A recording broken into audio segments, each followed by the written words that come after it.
अथ मंत्रपाठः। ॐ सहनाववतु सहनौ भुनक्तु सह वीर्यं करवावहै तेजस्विनावधीतमस्तु मा विद्विषावहै। ॐ शान्तिः शान्तिः शान्तिः।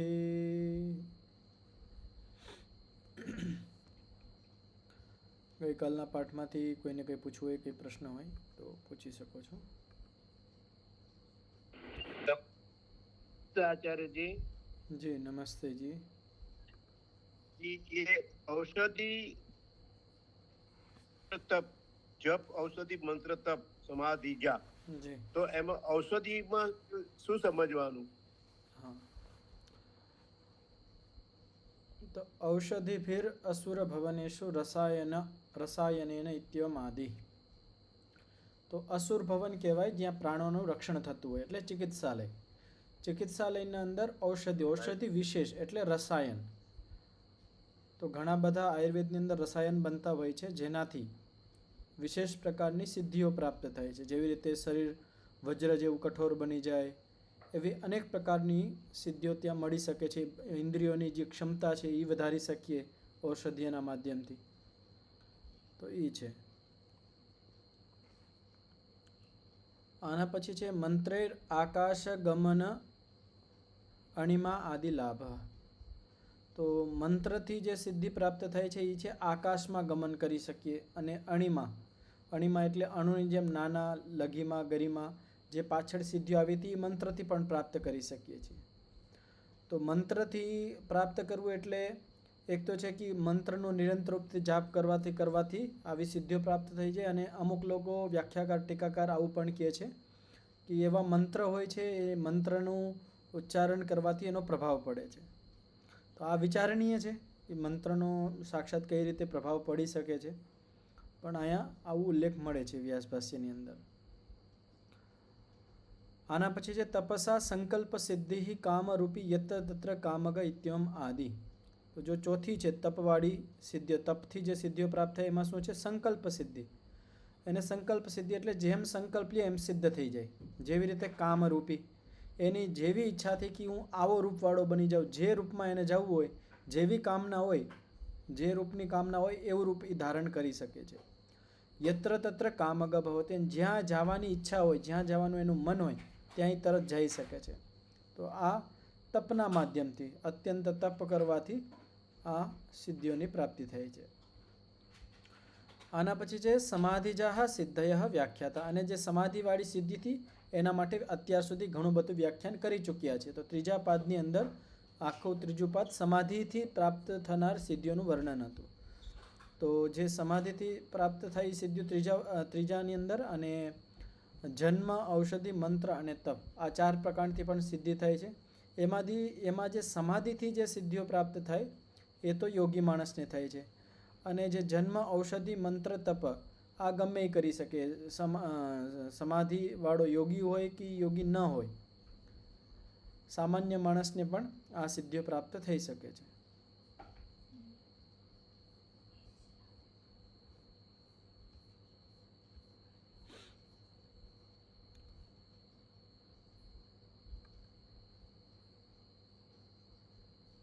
તો હવે આ કૈવલ્ય પાદનો બીજો સૂત્ર, આની અવતરણિકા છે તત્ર કાયેન્દ્રિયાણામ અન્ય જાતિ પરિણતાનામ. તો હવે અહીંયા એક પ્રશ્ન રાખવામાં આવે છે કે જો કાય અને ઇન્દ્રિય, કાય એટલે શરીર અને ઇન્દ્રિય એટલે શરીર અને ઇન્દ્રિયોની અંદર જ્યાં અન્ય જાતિ પરિણતા આવે છે, કેવી રીતે આવે છે? એટલે આપણું જે શરીર છે, યોગી માણસ કા ગમે એ માણસ જ્યારે સિદ્ધિ પ્રાપ્ત કરી લે છે તો એનું શરીર કેવી રીતે બદલાઈ જાય છે, શરીરની અંદર જે સામર્થ્યો છે એ કેવી રીતે પરિવર્તન પામે છે, ઇન્દ્રિયોની જે શક્તિ સામર્થ્ય છે એ કેવી રીતે વધી જાય છે. અત્યારે તો ઇન્દ્રિયોનું સામાન્ય સ્થિતિ છે, સામાન્ય એટલે અત્યારે આપણે આંખથી સામાન્ય દૂરી એક દૂરી સુધી જોઈ શકીએ છીએ. આ દીવારની પાછળ જવું હોય, બહુ દૂર સુધી જવું હોય તો એ તો આપણે આપણી આ નેત્રેન્દ્રિયથી જોઈ નથી શકવાના. પણ જ્યારે સિદ્ધિ પ્રાપ્ત થઈ જાય ત્યારે આ નેત્રેન્દ્રિય છે એનું અન્ય જાતિ પરિણતા થઈ જાય, એટલે એનું સ્વરૂપ બદલાઈ જાય, એની અંદર સામર્થ્ય વધી જાય છે. એ કેવી રીતે થાય છે? તો એના માટે છે જાત્યંતર પરિણામ પ્રકૃત્યા પૂરાત. તો સૂત્રનું ઉચ્ચારણ કરજો બધા લોકો, માઇક ખોલી લેજો. જાત્યંતર પરિણામ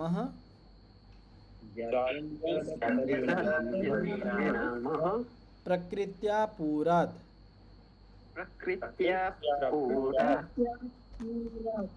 તો હવે કોઈ આ જાદુ નથી કે આપણે સિદ્ધિ પ્રાપ્ત કરીએ અને આપણા જે શરીર અને ઇન્દ્રિયો છે એ બદલાઈ જાય. એના પાછળ પણ એક વૈજ્ઞાનિક કારણ છે, એક વિજ્ઞાનનું કારણ છે કે કઈ રીતે આ બદલાય છે. તો જાત્યંતર પરિણામ, કે આપણા જે જાત્યંતર એટલે આપણી જે શરીર અને ઇન્દ્રિય છે અત્યારે સામાન્ય રૂપમાં છે, જાત્યંતર એટલે વિશેષ રૂપમાં આવી જાય છે. શરીર પણ બદલાઈ જાય છે અને ઇન્દ્રિયો પણ બદલાઈ જાય છે. ક્યારે? જ્યારે સિદ્ધિઓ પ્રાપ્ત થઈ જાય છે.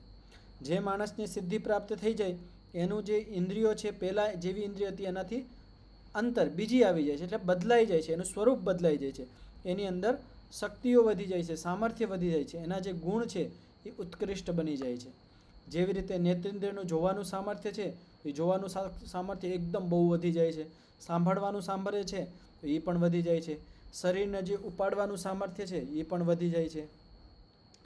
સામાન્ય રૂપે એ હવામાં ન ચાલી શકે પણ એ જ શરીરથી હવામાં ચાલવાનું સામર્થ્ય આવી જાય છે, એ જ શરીરથી. તો આ બધું પરિણામ કેવી રીતે થાય છે? તો એના માટે કહેવામાં આવે છે પ્રકૃત્યા પૂરાત. પ્રકૃતિ એને પૂર્ણ કરી દે છે. એટલે પ્રકૃતિ એટલે ઉપાદાન કારણ. શરીરનું જે ઉપાદાન કારણ છે અને ઇન્દ્રિયોનું જે ઉપાદાન કારણ છે એ એને એની અંદર પ્રવિષ્ટ કરી જાય છે. એના જે અવયવો છે એ એની અંદર પ્રવિષ્ટ કરી જાય છે. કેવી રીતે? કે આપણું જે શરીર છે એ પંચમહાભૂતથી બન્યું છે. જ્યારે જે માણસને સિદ્ધિ પ્રાપ્ત થઈ જાય તો જે પંચમહાભૂત છે એ એના શરીરની અંદર વિશેષ રૂપથી પ્રવિષ્ટ થઈ જાય છે. અત્યારે તો સામાન્ય રૂપથી તો આપણું શરીર છે એ બન્યું છે, પંચમહાભૂત જેવું બન્યું છે અને કામ ચાલુ છે. પણ જ્યારે સિદ્ધિ પ્રાપ્ત થાય તો એ જ જે પંચમહાભૂત છે એ વિશેષ રૂપથી એના અવયવો આપણા શરીરની અંદર પ્રવિષ્ટ થઈ જાય. એવી જ રીતે જે આપણી ઇન્દ્રિયો છે એ પણ મૂળ પ્રકૃતિથી જ બની છે. એનું ઇન્દ્રિયોનું જે ઉપાદાન કારણ છે એ છે અહંકાર. અહંકારથી ઇન્દ્રિયોનું નિર્માણ થયું છે. તો જે સામાન્ય ઇન્દ્રિયો છે એ તો સામાન્ય રૂપે બની છે અહંકારથી. પણ જ્યારે સિદ્ધિયા પ્રાપ્ત થઈ જાય છે ત્યારે એ ઇન્દ્રિયોની અંદર જે એનું ઉપાદાન કારણ અહંકાર છે વિશેષ રૂપથી પ્રવિષ્ટ થઈ જાય છે. એના અવયવો વિશેષ રૂપથી પ્રવિષ્ટ થઈ જાય છે. એના લીધે એની અંદર સામર્થ્ય વધી જાય છે. તો આ સૂત્રનું આપણે વ્યાસભાષ્ય જોઈએ. આ સૂત્રના વ્યાસભાષ્યમાં કહેવામાં આવ્યું છે પૂર્વ પરિણામ અપાય ઉત્તર પરિણામ ઉપજન સ્તેષામ અપૂર્વાવયવ અનુપ્રવેશાત ભવતી. પૂર્વ પરિણામ અપાય, જે પૂર્વ પરિણામ છે, પૂર્વ સ્વરૂપ છે આપણું શરીરનું અને આપણા ઇન્દ્રિયનું, સિદ્ધિ પ્રાપ્ત થયા પહેલાં, જે માણસને જે સિદ્ધિ પ્રાપ્ત નહીં થઈ, સિદ્ધિ પ્રાપ્ત થયા એ પહેલાં જે પરિણામ હતું, જેવું સ્વરૂપ હતું એનું ઇન્દ્રિયોનું અને શરીરનું, ઉત્તર પરિણામ ઉપજન. અને જ્યારે ઉત્તર પરિણામ એટલે પછીનું પરિણામ, પછીનું જે પરિવર્તન, પછીનું જે સ્વરૂપ ત્યાં ઉપજન એટલે ઉત્પન્ન થાય છે. તો ટૂંકમાં શું? સિદ્ધિ પ્રાપ્ત થઈ એના પહેલાં જે આપણા ઇન્દ્રિય અને શરીરનું જે સ્વરૂપ છે, ઉત્તર પરિણામ એટલે સિદ્ધિ પ્રાપ્ત થયા એ પછી જે ઉત્તર પરિણામ છે, એટલે ઉત્તર જે સિદ્ધિ પ્રાપ્ત થયા એના પછી જે આપણા શરીર અને ઇન્દ્રિયોની અંદર જે પરિવર્તન આવે છે એ કેવી રીતે આવે છે? અપૂર્વ અવયવ અનુપ્રવેશાત. અપૂર્વ અવયવથી એટલે જે અત્યાર સુધી જે અવયવ પ્રવિષ્ટ નહોતા એ અવયવ અત્યારે પ્રવિષ્ટ થઈ ગયા છે. એના કારણે એના શરીર અને ઇન્દ્રિયોની અંદર પરિવર્તન આવી ગયું છે.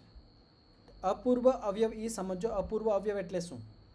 અત્યારે આપણું શરીર અને ઇન્દ્રિયો છે એની અંદર એના જે ઉપાદાન કારણો છે, એના અવયવો છે એ સામાન્ય રૂપથી છે. હવે જ્યારે સિદ્ધિ પ્રાપ્ત થઈ જાય તો અપૂર્વ અવયવ એટલે આપણું શરીર પંચમહાભૂતથી બન્યું છે, તો પંચમહાભૂતના જે વિશેષ અવયવો છે જે અત્યાર સુધી અંદર નહોતા, સિદ્ધિ પ્રાપ્ત થયા પછી શરીરની અંદર પ્રવિષ્ટ થઈ જાય છે. તેવી જ રીતે ઇન્દ્રિયો માટે, કે ઇન્દ્રિયોની અંદર અત્યારે એના ઉપાદાન કારણ અહંકારના અવયવો વર્તમાન છે, પણ જ્યારે સિદ્ધિ પ્રાપ્ત થઈ જાય, જે ઇન્દ્રિયોવાળી સિદ્ધિઓ છે એ પ્રાપ્ત થઈ જાય, ત્યારે એ અહંકારના જે અપૂર્વ અવયવ છે, જે અત્યાર સુધી પ્રવિષ્ટ નહોતા થયા, તો સિદ્ધિ પ્રાપ્ત થયા પછી વિશેષ અવયવો ઇન્દ્રિયોની અંદર પ્રવિષ્ટ થઈ જાય છે, એટલે ઇન્દ્રિયોનું સામર્થ્ય વધી જાય છે. કાયેન્દ્રિય પ્રકૃતયશ્ચ એટલે શરીરની જે પ્રકૃતિ અને ઇન્દ્રિયની પ્રકૃતિ. શરીરની પ્રકૃતિ શું છે? શરીરનું ઉપાદાન કારણ શું છે? તો પંચમહાભૂત. અને ઇન્દ્રિયની મૂળ પ્રકૃતિ શું છે? ઉપાદાન કારણ શું છે? તો અહંકાર.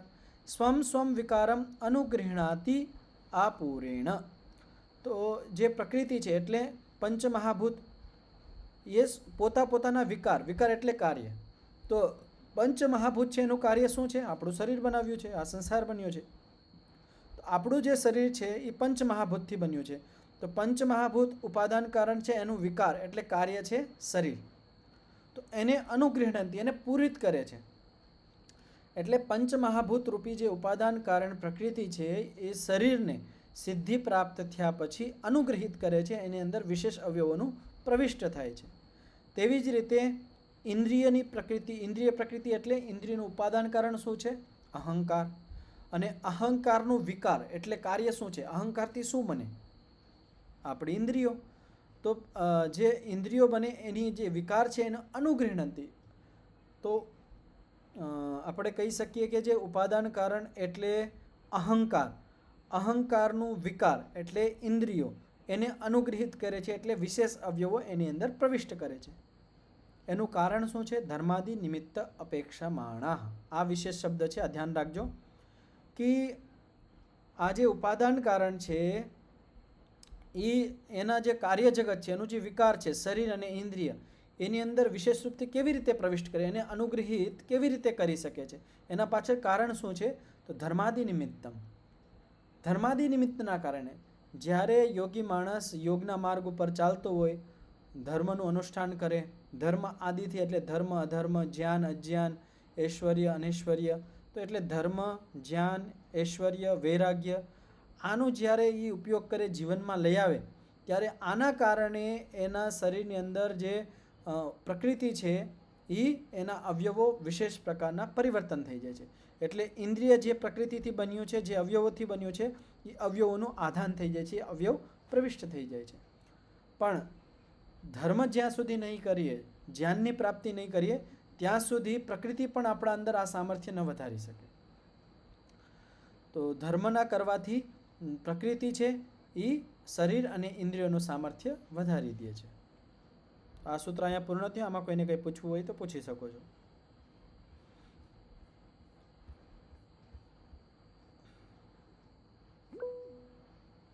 જી કુસુમ માતાજી.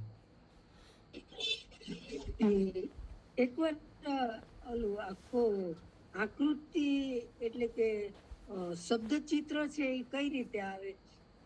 દાખલા તરીકે પ્રકૃતિ, જી પ્રકૃતિથી મહત, જી મહત થી અહંકાર, જી પછી અહંકાર થી ઇન્દ્રિયો અને અને પંચ મન, તન્માત્રાઓ.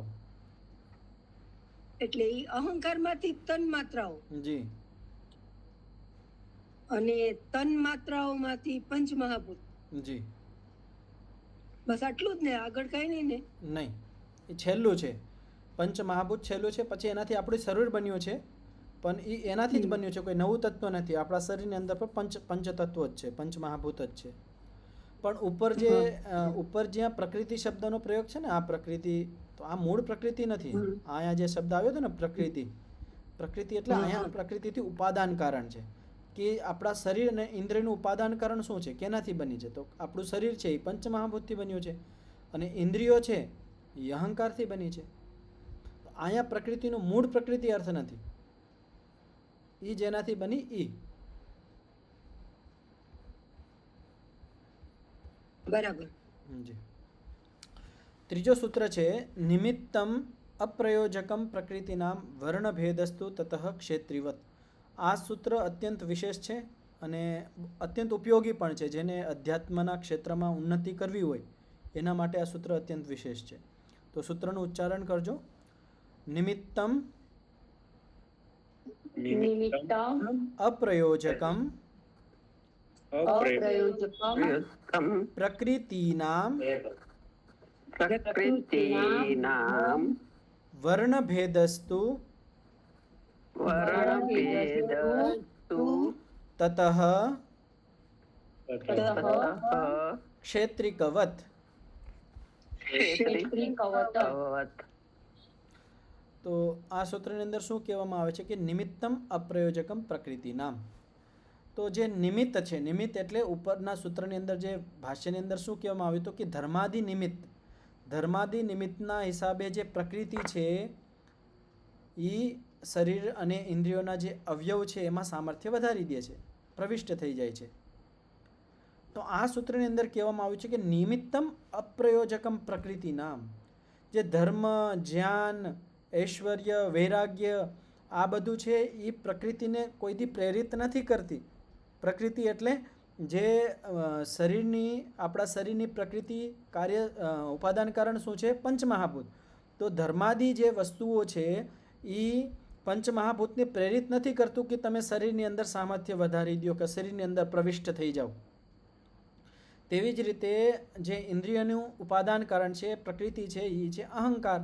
તો ધર્મ કરવાથી, જ્ઞાન અને વૈરાગ્યની પ્રાપ્તિથી એ ધર્માદિ અહંકારને પ્રેરિત નથી કરતા કે તમે આ ઇન્દ્રિયોની અંદર પ્રવિષ્ટ થઈ જાઓ અને ઇન્દ્રિયોનું સામર્થ્ય વધારી દો. આવી રીતે પ્રેરિત નથી કરતું. તો પછી કેવી રીતે નિમિત્ત બને છે?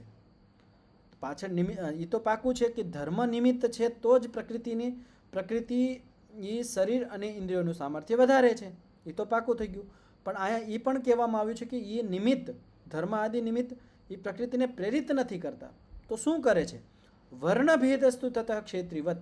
વર્ણ એટલે જે આવરણ છે એનું ભેદન કરે છે. તો નિમિત્ત ધર્મ, જ્ઞાન, વૈરાગ્ય, ઐશ્વર્ય આ બધું શું કરે છે? ધર્મ કરવાથી શું થાય છે કે જે આવરણ છે, જે બંધનો છે, જે બાધક છે એનું ભેદન કરે છે, એને હટાવે છે. અને ભેદન હટી જાય, આવરણ હટી જાય તો પ્રકૃતિ ઓટોમેટિક જ પ્રવૃત્ત થઈ જાય, ત્યાં સુધી પહોંચી જાય છે.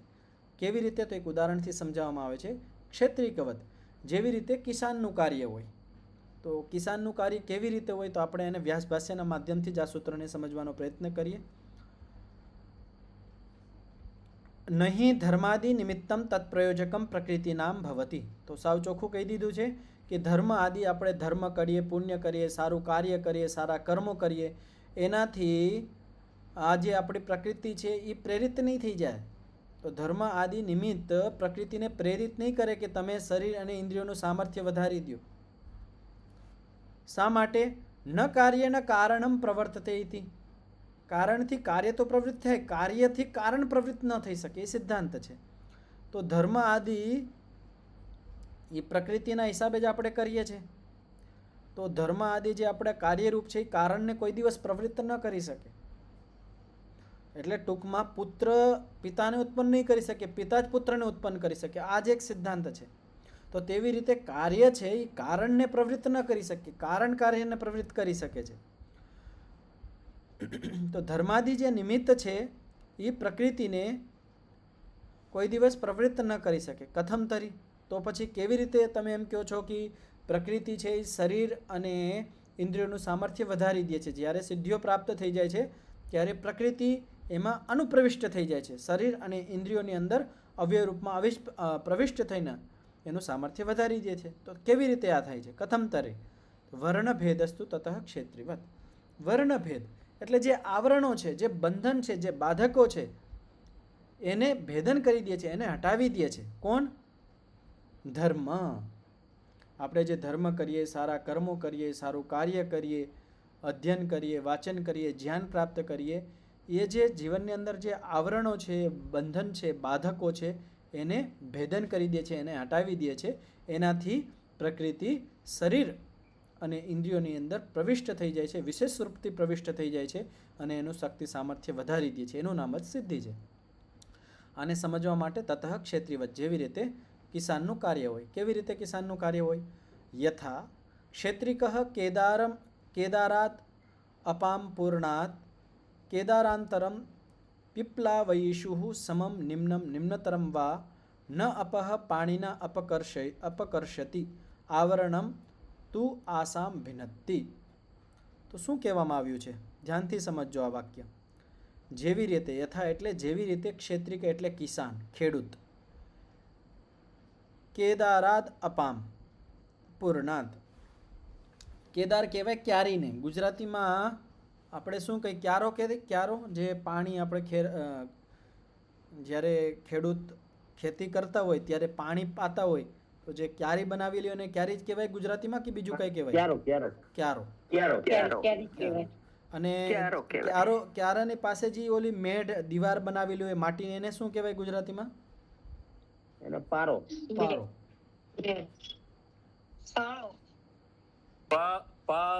પાડો. તો હવે જો એ જે ક્યારો બનેલો છે એ ક્યારાની અંદર પાણી ભરી દીધું કિસાને. હવે એને બાજુમાં જે બીજો ક્યારો છે એની અંદર પાણી આપવું છે. એની ઈચ્છા છે કે હવે આ ક્યારો ભરાઈ ગયો તો હું હવે આ ક્યારાને પાણી પાઈ દઉં. તો આવી સ્થિતિની અંદર જે એની સમ એટલે જે સમાનમાં છે, સમાન સ્થિતિમાં, ઊંચો નથી, એની સમ અવસ્થામાં છે. કાં પછી નિમ્ન એટલે નીચો છે, કે નિમ્નતર એટલે વધારે નીચો છે. તો આપણે જોઈ શકીએ છીએ કે આપણું જે ખેતર હોય તો આપણે પહેલાં એને સમાન કરીએ એટલે પાણી દેવામાં વાંધો ન આવે. તો એક તો સમ અવસ્થા હોય. બીજા જ્યાં પહાડોમાં જ્યાં ખેતી થતી હોય ત્યાં નિમ્ન હોય, સ્ટેપ બાય સ્ટેપ હોય, આમાં આમાં આમાં આવી રીતે. અને અમુક જગ્યાએ જ્યાં ઊંચા વધારે પહાડો હોય વધારે નીચે સ્ટેપ હોય, બહુ અંતર હોય એની અંદર. એક ક્યારો અહીંયા હોય તો બીજો ક્યારો સાવ નીચે હોય. તો આવી સ્થિતિની અંદર ન અપહ પાણીના એટલે હાથથી. પાણી શબ્દ સંસ્કૃતમાં હાથ માટે પ્રયોગ છે. તો પાણીના અપ કહેવાય જલને, પાણીને. તો પોતાના હાથથી પાણીને આ ક્યારામાંથી લઈને આ ક્યારામાં નથી નાખતો. આ વાત સમજજો કે ખેડૂત માણસની ઈચ્છા છે કે હવે આ ક્યારાએ પાણી પી લીધું, આમની અંદર પાણી ભરાઈ ગયું છે, હવે મારે આ બાજુનો જે ક્યારો છે એમાં પાણી પાવું છે, તો આમાં ખોબો ભરીને આમાં નાખતો હોય એવી રીતે એ પાણી નથી પાતો. શું કરે છે? આવરણમ તો આશામ ભિન્નતિ. એનું જે આવરણ છે, એને જે પાડો છે, મેઢ બનેલી છે, એને તોડી નાખે છે. એનું આવરણ છે એ હટાવી દે છે. તો જ્યારે એ જે પાડો છે એ હટાવી દે, તોડી દે, તો ઓટોમેટિક ઉપરનું જે જળ છે એ બીજા ક્યારામાં ઓટોમેટિક વયું જાય છે. તસ્મિન ભિન્ને સ્વયં એવ અપહ કેદારાંતરમ આપ્લવંતી. તસ્મિન ભિન્ને જ્યારે એ પાડો છે, જે આવરણ હતું, જે બાધક હતું, બંધન રૂપમાં હતું, એને જ્યારે એ હટાવી દે છે તો ઓટોમેટિક સ્વયંમેવ સ્વાભાવિક રૂપથી જ જે પાણી આ ક્યારામાંથી બીજા ક્યારામાં વયું જાય છે. તથા આ તેવી જ રીતે ધર્મ પ્રકૃતિનામ આવરણમ અધર્મમ ભિનત્તિ. આ વાક્ય અત્યંત મહત્વપૂર્ણ છે. આ વાક્ય સમજો.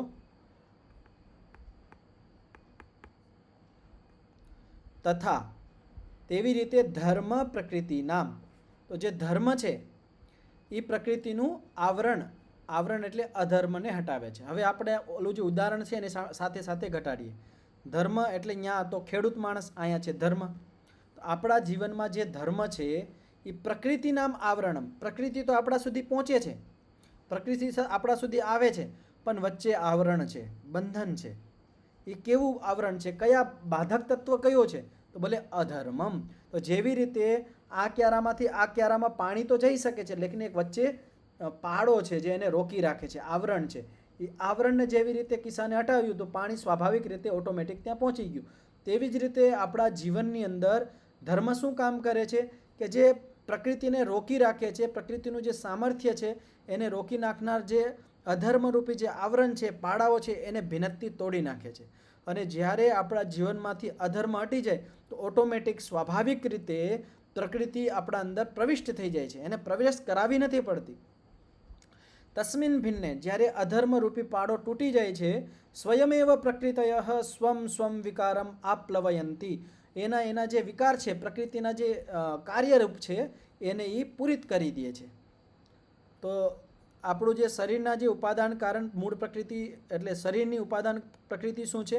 પંચમહાભૂત. તો પંચમહાભૂતનું જે સામર્થ્ય છે એ બહુ છે, આપણા સુધી પહોંચે છે, આપણે ઇન્દ્રિયો સુધી પહોંચે છે, પણ આપણે અધર્મ, અજ્ઞાન, રાગ, દ્વેષ આમાં ફસાયેલા છે. એના લીધે આવરણ છે, વચ્ચે બાધક તત્વ રૂપમાં છે. જ્યારે ધર્મના માધ્યમથી આપણે ધર્મ અને જ્ઞાન આદિના માધ્યમથી એ આવરણને હટાવી દઈ તો પ્રકૃતિ આપણા સુધી પહોંચી જાય છે. અને જે એના પોતાના જે કાર્ય છે, જે પંચ મહાભૂતનું કાર્ય છે શરીર, તે શરીરનું સામર્થ્ય વધારી દે. અને અહંકારનું કાર્ય વિકાર છે ઇન્દ્રિયો, તે ઇન્દ્રિયોનું સામર્થ્ય વધારી દે છે. તો આ બધાને સ્પષ્ટ થઈ ગયું હશે. હવે આ જ ઉદાહરણને બીજા પ્રકારે સમજાવવામાં આવે છે. યથા વા સ એવ ક્ષેત્રિકસ તસ્મિન્નેવ કેદારે ન પ્રભવતી ઉદકાન ઔદકાન ભૌમાન વા રસાન ધાન્યમૂલાની અનુપ્રવેશયિતુમ. હવે શું સમજાવવામાં છે? આ જ ઉદાહરણને બીજા પ્રકારથી સમજાવવામાં આવે છે.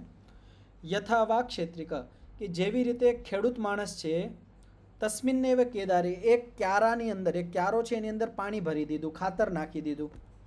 હવે એ ક્યારાની અંદર જે ધાન્ય લાગેલું છે, એટલે જે આપણે કોઈ માની લો ચોખા ઉગાવેલા હોય, કાં પછી ઘઉં હોય કે ગમે એ વસ્તુ હોય, માંડવી હોય, ગમે એ હોય, તો હવે એ ખેડૂત માણસ એની અંદર, એના જે ઝાડવું છે એની અંદર પાણીને અંદર પ્રવિષ્ટ ન કરાવી શકે. એ ઓદકની અંદર જે રસ છે, ભૂમિની અંદર જે રસ છે, એટલે જે ખાતર અહીંયા પડ્યું છે એ ખાતરની અંદર જે રસ છે અને જે પાણી છે એ ઝાડવાની અંદર પ્રવિષ્ટિ ન કરાવી શકે. કેમ તરી? તો કોણ કરાવે છે? તો બોલે મુદગ ગવેધુક શ્યામક આદિંસ્તતો અપકર્ષતિ. તો ખેડૂત શું કરે છે? મુદગ ગવેધુક શ્યામક આદિ, આ જે ખરપતવાર હોય, ખરપતવારને ગુજરાતીમાં શું કહેવાય? નિંદામણ. નિંદામણ. જાડી ઝાખરા. જાડી ઝાખરા, નિંદામણ. તો જે નિંદામણ છે, તો ખેડૂત માણસ શું કરે છે? એ ક્યારાની અંદરથી જે નિંદામણ છે, જે વ્યર્થના પોધાઓ છે, ઝાડી ઝંકાટ છે, એને કાઢી દે છે, ત્યાંથી હટાવી લે છે. એ જ એનું બંધન હતું, એ જ એનું આવરણ હતું. એ જે નિંદામણ છે એ જ એ રસ પહોંચવાથી એને રોકે છે. આપણે બધાનો અનુભવ છે કે કોઈ ખેતર હોય છે, ખેતરની અંદર આપણે નિંદામણ ન કરીએ, એની અંદરથી ઝાડી ઝંખાડો ન હટાડીએ, તો એની અંદર જે ખેતીનો પાક છે એ સારો કોઈ દિવસ નહીં આવે. એ ખેતીના પાક સુધી જે રસ મળવો જોઈએ, પાણી પહોંચવું જોઈએ, ખાતરનો જે પ્રભાવ થવો જોઈએ એ નથી પહોંચતો.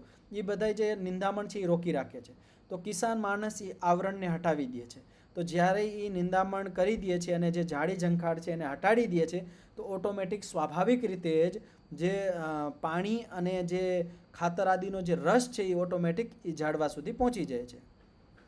અપકૃષ્ટેશુ તેસુ સ્વયમેવ રસા ધાન્ય મૂલાની અનુપ્રવિશંતિ, કે જ્યારે અપકૃષ્ટેશુ એને હટાવી દે છે, નિંદામણ અને ઝાડી ઝંખાડને હટાવી દે છે, તેસુ સ્વયમેવ સ્વાભાવિક રીતે રસાહ જે રસ છે, જે જળનો જે રસ છે અને જે ભૂમિના અંદર જે રસ છે કે પછી જે આપણે ખાતર નાખ્યું એના જે રસાયણો છે, ધાન્ય મૂલાની અનુપ્રવિશંતિ, ધાન્યના જે મૂળિયાઓ છે, જે આપણે વાવેલું છે એના જે મૂળિયાઓ છે ત્યાં સુધી પહોંચી જાય છે. તથા ધર્મો નિવૃત્તિ માત્રે કારણમ અધર્મસ્ય. આવી જ રીતે ધર્મ છે એ નિવૃત્તિ કરે છે. કોનું નિવૃત્તિ કરે છે? અધર્મસ્ય. તો નિવૃત્તિ માત્રે કારણમ, તો ધર્મ છે એ કારણ બને છે. કોનું કારણ બને છે? અધર્મની નિવૃત્તિમાં. શુદ્ધિ અશુદ્ધિઓર અત્યંત વિરોધાત. શુદ્ધિ અને અશુદ્ધિ અત્યંત વિરોધ છે. જેવી રીતે અંધારું અને પ્રકાશનો કેવો અત્યંત વિરોધ છે? પ્રકાશ આવે તો અંધારું ન રહે, તો એવી રીતે વિરોધ છે. તેવી જ રીતે જ્યાં શુદ્ધિ હોય ત્યાં અશુદ્ધિ ન રહે, જ્યાં અશુદ્ધિ હોય ત્યાં શુદ્ધિ ન રહે. મિશ્રિત રૂપમાં હોઈ શકે છે, પણ જ્યારે ત્યાં સુધી જે આપણા ચિત્તની અંદર જે જગ્યાએ શુદ્ધ રૂપમાં સંસ્કારો છે ત્યાં શુદ્ધ નથી રહેતા, અને જ્યાં અશુદ્ધો રહે છે ત્યાં શુદ્ધ નથી રહેતા. તો જ્યારે આપણે સારા કર્મો કરીએ, શુદ્ધ કર્મ કરીએ, શુદ્ધ જ્ઞાન આપણે એકત્રિત કરીએ, તો આ શુદ્ધ જ્ઞાન ઓટોમેટિક જે આપણા અંદર અવિદ્યા, અજ્ઞાન, અંધકાર છે એને દૂર કરતો જાય છે. તો નતુ પ્રકૃતિ પ્રવૃત્તૌ ધર્મ હેતુર્ભવતી. તો આ બધાને સ્પષ્ટ થઈ ગયું છે કે જે ધર્મ છે એ પ્રકૃતિને પ્રવૃત્ત કરવા માટે ધર્મ હેતુ નથી બનતો. પ્રકૃતિ પ્રવૃત્તૌ ધર્મ હેતુર ન ભવતી. પ્રકૃતિને એટલે આપણા શરીર અને જે ઇન્દ્રિયોની જે ઉપાદાન કારણરૂપ પ્રકૃતિ છે એને પ્રવૃત્ત નથી કરતું. ધર્મ એમાં હેતુ નથી બનતું. ધર્મ શું કરે છે? ધર્મ કોનું કારણ બને છે? અધર્મોને નિવૃત્તિમાં કારણ બને છે. અને જ્યારે અધર્મ હટી જાય તો સ્વાભાવિક રીતે પ્રકૃતિ આપણા શરીરની જે ઉપાદાન કારણ છે અને ઇન્દ્રિયોનું જે ઉપાદાન કારણ છે એ શરીરની અંદર પ્રવિષ્ટ થઈ જાય છે. વિશેષ રૂપથી એના અવયવો પ્રવિષ્ટ થઈને શરીર અને ઇન્દ્રિયોનું શક્તિ સામર્થ્ય અને ગુણોનું ઉત્કર્ષ કરી દે છે. ત્યારે જ આપણે કહીએ કે આને સિદ્ધિ પ્રાપ્ત થઈ ગઈ. અત્ર નંદીશ્વરાદય ઉદાહાર્યા. તો બીજા પાદની અંદર નંદીશ્વરનું ઉદાહરણ આપ્યું હતું. યાદ હોય તો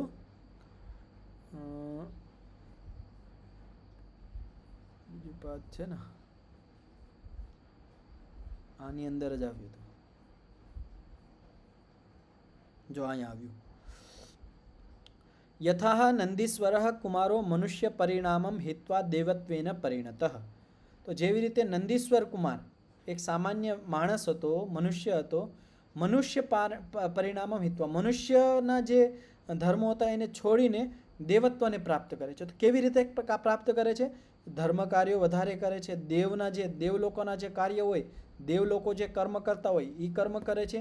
અને જ્યારે એ શ્રેષ્ઠ ધર્મયુક્ત કાર્ય કરે છે તો એના અંદરથી જે સામાન્ય વસ્તુઓ છે, અજ્ઞાન છે, અવિદ્યા છે, તો એ એના અંદરથી દૂર થઈ જાય છે અને એ દેવત રૂપમાં પરિણત થઈ જાય છે. તો આ ઉદાહરણ અહીંયા આપવામાં આવ્યું છે. વિપર્યેણ અપી અધર્મો ધર્મ બાધતે. એક વસ્તુ હજી ધ્યાન રાખવાની, એ તો આપણને સ્પષ્ટ થઈ ગઈ કે આપણા જીવનમાં આવરણ છે, બાધક તત્વો છે, એ અધર્મ, અજ્ઞાન વગેરે છે. અને ધર્મના માધ્યમથી આપણે આ આવરણોને દૂર કરી દઈએ તો પ્રકૃતિના વિશેષ અવયવ આપણા અંદર પ્રવિષ્ટ થઈને આપણી જે બુદ્ધિનું, ઇન્દ્રિયોનું, શરીરનું જે સામર્થ્ય છે એ વધારી દે છે. આના વિપરીત પણ થાય છે. વિપર્યેણ અપી અધર્મો ધર્મ બાધતે. અને જ્યારે કોઈ સારો માણસ છે, યોગી માણસ છે, હવે અધર્મમાં પ્રવૃત્ત થઈ જાય તો અધર્મમાં જ્યારે પ્રવૃત્ત થઈ જાય તો ધર્મ એની અંદરથી દૂર થવા માંડે છે. અધર્મો અપી ધર્મ બાધતે. અધર્મ બી ધર્મનું બંધન કરે છે, આવરણ કરે છે. તતશ્ચ અશુદ્ધિ પરિણામ. અને આને કહેવાય અશુદ્ધિ પરિણામ. તો બે વસ્તુ ધ્યાન રાખજો. જ્યારે ધર્મથી અધર્મની નિવૃત્તિ થાય ત્યારે કહેવાય શુદ્ધિ પરિણામ. અને જ્યારે અધર્મથી ધર્મ બાધિત થાય તો એને કહેવાય અશુદ્ધિ પરિણામ. બે વસ્તુનું ધ્યાન રાખજો. પાછી આ વાક્ય બોલું છું. ધર્મથી અધર્મની નિવૃત્તિ થાય ત્યારે આને કહેવાય શુદ્ધિ પરિણામ. અને અધર્મથી ધર્મનું આવરણ થાય, અધર્મથી ધર્મ હટી જાય જીવનમાંથી, આને કહેવાય અશુદ્ધિ પરિણામ. તત્રાપી નહુસો અજગરાદય ઉદાહર્ય. તો જેવી રીતે બીજા પાદની અંદર નહુસ નામનો જે ઇન્દ્રરૂપી રાજા હતો, દેવોનો જે રાજા હતો, એ નિકૃષ્ટ કર્મો કરીને એ પાછો પતનને પ્રાપ્ત થઈ ગયો હતો, નિકૃષ્ટ યોનિમાં આવી ગયો હતો. તો આપણે જ્યારે જીવનની અંદર ધર્મ કરીએ, જ્યારે ધર્મ કરીએ તો આપણા જીવનની અંદર જે અધર્મરૂપી જે આવરણ છે, બાધક તત્વો છે એ દૂર થઈ જાય છે. એનાથી આપણે જે ચિત્ત છે એ શુદ્ધ પવિત્ર બની જાય છે. ચિત્તનું જે સામર્થ્ય છે એ વધી જાય છે, ઇન્દ્રિયોનું સામર્થ્ય વધી જાય છે, શરીરનું સામર્થ્ય વધી જાય છે. અને જ્યારે આપણે અધ્યાત્મના માર્ગમાં આગળ વધતા વધતા પાછળ ક્યારેક પતન બાજુ જતા જાય, અધર્મનો આપણે આશ્રય લેવા માંડીએ તો એ ધર્મનું આવરણ કરી લે છે, ધર્મને ઢાંકી લે છે અને આનાથી આપણા જીવનમાં પાછું અશુદ્ધિ પરિણામ આવવા માંડે છે. તો આ પણ સાવધાની રાખવી જોઈએ. તો એવું કોઈ દિવસ નહીં વિચારવાનું કે હું અધ્યાત્મના ક્ષેત્રમાં બહુ આગળ આવી ગયો તો હવે તો પાછું પતન નહીં થઈ શકે. ગમે ત્યારે પતન થઈ શકે. પાછળ પણ આવી તો ઘણા બધા જે મોટા ઋષિમુનિઓ થઈ ગયા છે એ પણ પતન બાજુ આવ્યા છે. તો આપણા જીવનમાં પણ આપણે ગમે ત્યારે અસાવધાન બની જાય તો પતન થઈ શકે છે. ઉદાહરણથી સમજવું હોય તો કોઈ માણસ છે અત્યંત પુરુષાર્થ કરીને બહુ સારી શરીર બોડી બનાવી લીધી, હવે એ અસાવધાની કરવા માંડે, હવે વ્યાયામ છોડી દે, જેમ તેમ ખાવા માંડે તો પાછું એનું જે શરીર હતું વિકૃત થઈ જાય. તો કોઈ દિવસ આપણે અધ્યાત્મના ક્ષેત્રમાં આગળ વધતા હોય તો કોઈ દિવસ અસાવધાની નહીં કરવાની. જે આપણી દિનચર્યા છે, યમ નિયમોનું પાલન છે એને સતત કરવાનું. ગમે ત્યારે આપણે એમાં પ્રમાદ કરશું તો સમજી લેવાનું પાછળ પણ આવ્યું તો કે પ્રમાદ એક એવો રસ્તો છે જે છેદ કરી દે છે અને એ છિદ્રના માધ્યમથી બીજા અવગુણો આપણા જીવનમાં આવવા માંડે છે. તો કોઈ દિવસ પ્રમાદ નહીં કરવાનો. અધ્યાત્મના ક્ષેત્રમાં આપણે સંકલ્પ લઈને આગળ વધ્યા છે તો નિરંતર રૂપથી આગળ વધવાનું. જેમ જેમ આપણે ધર્મ અને જ્ઞાનને આપણા જીવનમાં વધારશું તેમ તેમ જે આવરણરૂપી અધર્મ, અજ્ઞાન રૂપી અંધકાર છે એ દૂર થતા જશે. તો આ સૂત્ર અહીંયા પૂર્ણ થયું. આમાં કોઈને કંઈ પૂછવું હોય, કંઈ પ્રશ્ન હોય તો પૂછી શકો છો. બધાને સ્પષ્ટ થઈ ગયું?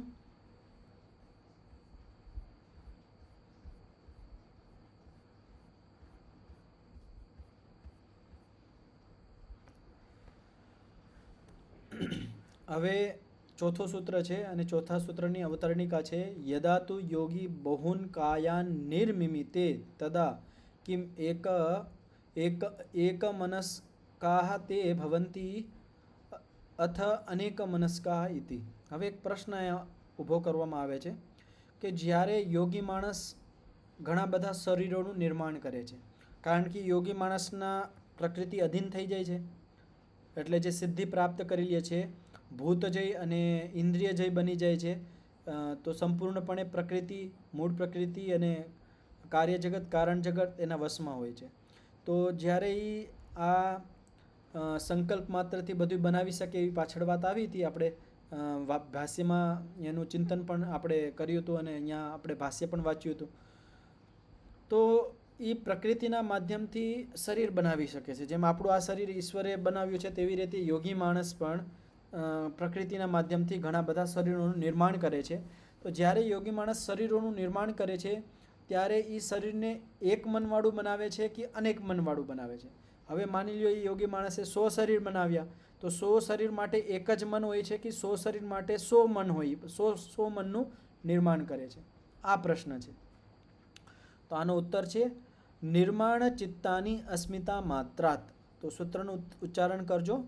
નિર્માણ ચિત્તાની અસ્મિતા માત્રાત. તો યોગી માણસ અસ્મિતા એટલે અહંકાર. અહંકારથી જ આપણું ઇન્દ્રિયો અને ચિત્તનું નિર્માણ થાય છે. તો અહંકારથી ચિત્તોનું નિર્માણ કરે. ચિત્તનું નહીં, ચિત્તોનું, ઘણા બધા ચિત્તોનું નિર્માણ કરે છે. તો પ્રશ્નનો ઉત્તર તો અહીંયા જ આવી ગયો કે યોગી માણસ જ્યારે ઘણા બધા શરીર બનાવે છે તો સાથે સાથે અહંકારથી નિર્માણાની ચિત્તાની, ઘણા બધા ચિત્તોનું નિર્માણ કરે છે. એક ચિત્તનું નિર્માણ નથી કરતું. તો આનાથી શું થયું? દરેક શરીર માટે એક ચિત્ત એ યોગી માણસ બનાવે છે, સાથે સાથે નિર્માણ કરે છે.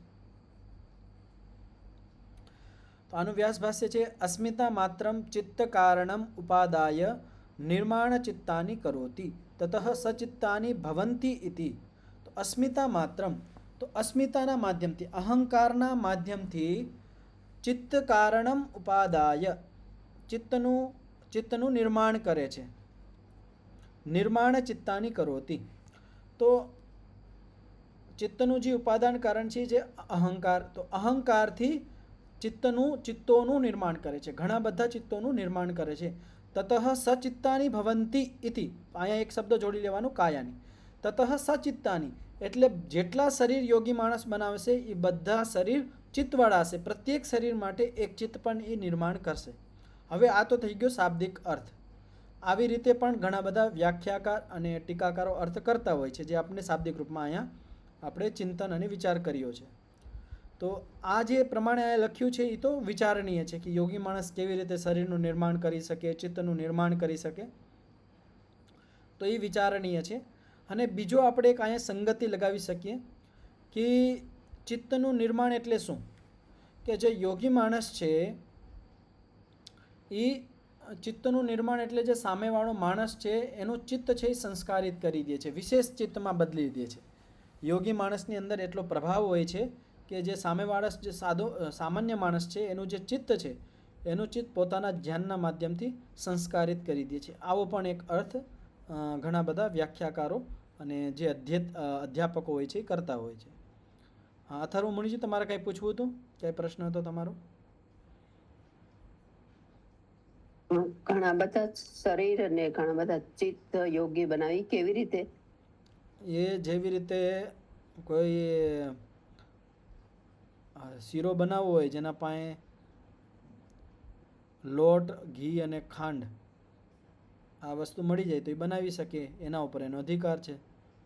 તો એવી રીતે જે યોગી માણસ છે એનો મૂળ પ્રકૃતિ ઉપર અધિકાર આવી જાય છે, સત્વ, રજ અને તમ. એના માધ્યમથી એને વશમાં કરી લે છે.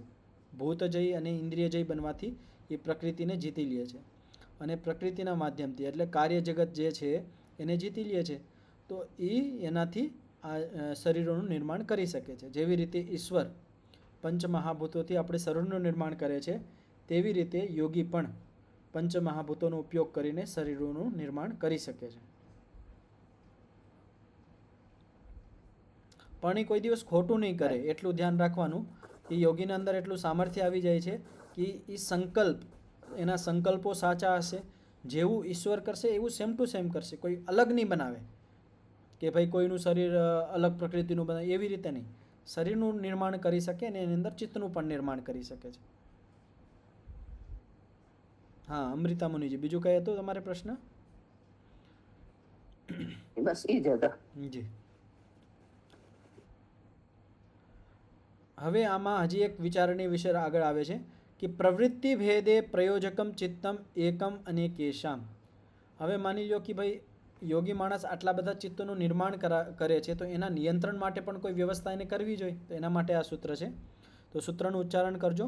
પ્રવૃત્તિ ભેદે પ્રયોજકમ ચિત્તમ એકમ અને કેશામ. તો પ્રવૃત્તિ ભેદે, પ્રવૃત્તિ જુદી જુદી હોવાથી, ભાઈ આપણે બધા શરીરોને જોઈએ છે કે આ શરીરની પ્રવૃત્તિ જુદી છે, આ અલગ પ્રવૃત્તિ છે, આ અલગ કર્મ કરે છે, આની વિચારવાની શૈલી અલગ છે. તો પ્રવૃત્તિ ભેદાત પ્રયોજકમ ચિત્તમ એકમ અને કેશામ, કે એક ચિત્ત આ બધા ચિત્તોનું નિયંત્રણ કરે છે, પ્રયોજક કરે છે, પ્રેરિત કરે છે. આ વસ્તુ ધ્યાનથી સમજજો કે યોગી માણસે અનેક ચિત્તોનું નિર્માણ કર્યું અને એ અનેક ચિત્તોને પ્રેરિત કરવા માટે, સંચાલન કરવા માટે એક ચિત્તનું હજી પણ નિર્માણ કરે છે. એ એક ચિત્ત આ બધા ચિત્તોને સંચાલિત કરે છે, પ્રેરિત કરે છે કર્મો કરવા માટે. અત્યારે શાબ્દિક અર્થ છે, હું આની સંગતિ પણ કેવી રીતે આપણે આનું અર્થની સંગતિ કરી શકીએ એ પણ આગળ આપણે વિચાર કરશું. આનું વ્યાસભાષ્ય છે બહુનામ ચિત્તાનામ કથમ એક ચિત્તાભિપ્રાય પ્રાયપૂરઃ શરાહ પ્રવૃત્તિ રીતિ સર્વચિત્તાનામ પ્રયોજકમ ચિત્તમ એકમ નિર્મિમિતે તતઃ પ્રવૃત્તિ ભેદ. તો બહુનામ ચિત્તાનામ કથમ એક ચિત્ત અભિપ્રાય, તો ઘણા બધા ચિત્તો છે, તો એને નિયંત્રિત કરવા માટે કેવી રીતે એનું નિયંત્રણ કેવી રીતે યોગી માણસ કરે છે. તો પ્રવૃત્તિ રીતિ સર્વચિત્તાનામ પ્રયોજકમ, જેટલા ચિત્ત બનાવ્યા છે એ બધા ચિત્તોને પ્રેરિત કરવા માટે, સંચાલિત કરવા માટે ચિત્તમ એકમ નિર્મિમિતે, એક ચિત્તનું નિર્માણ કરે છે. તતઃ પ્રવૃત્તિ ભેદ, આના પછી પ્રવૃત્તિઓ જુદી જુદી દેખાય છે.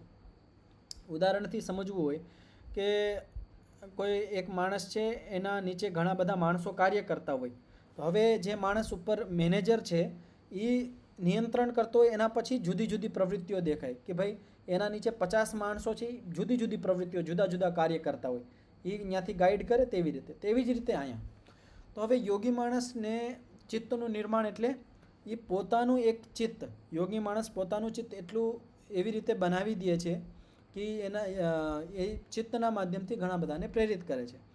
બીજી એક આપણે સંગતિ લગાવી શકીએ કે યોગી માણસ જ્યારે ઘણા બધા ચિત્તોનું નિર્માણ કરે, ઘણા બધા ચિત્ત એટલે ઘણા બધા ચિત્તોને સંસ્કારિત કરે, બનાવતો નથી, બનાવવાનું નિર્માણ એટલે સંસ્કારિત કરવું. તો જ્યારે યોગી માણસ જે બીજા માણસો છે એના ચિત્તોને સંસ્કારિત કરે છે, શુદ્ધ કરી છે, એની અંદર શક્તિ સામર્થ્ય વધારી દે છે, ત્યારે એને નિયંત્રિત કરવા માટે એક હજી ચિત્તનું પણ નિર્માણ કરે છે. ચિત્તનું નિર્માણ એટલે હજી કોઈ એનાથી યોગ્ય માણસ હોય એનું ચિત્ત હજી વિશેષ બનાવી દે છે. તો આપણે ટૂંકમાં કહી શકીએ કે કોઈ માલિક છે અને માલિક પછી મેનેજર છે અને મેનેજર પછી એના નીચેના માણસો છે. તેવી જ રીતે યોગી માણસ શું કરે છે કે યોગી માણસ છે અને એ એક શ્રેષ્ઠ જેવો માણસ હોય, જે યોગ્ય હોય, એના ચિત્તનું એવું સંસ્કારિત, વિશેષ સંસ્કારિત કરી દે છે કે એના પછી જે નીચેના જે ચિત્તો છે જે સંસ્કારિત કર્યા છે એનું એ નિયંત્રણ કરે છે. તો એક આવી સંગતિ પણ ઘણા બધા વ્યાખ્યાતાઓ અને અધ્યાપકો કરતા હોય છે. બાકી આ વિચારણીય છે આપણા માટે, જે અહીંયા શાબ્દિક રૂપમાં છે. તો સમય થઈ ગયો છે, આટલું રાખીએ. કોઈને કંઈ આમાં પ્રશ્ન હોય, કંઈ પૂછવું હોય તો પૂછી શકો છો. તો બધાને સ્પષ્ટ થઈ ગયું છે?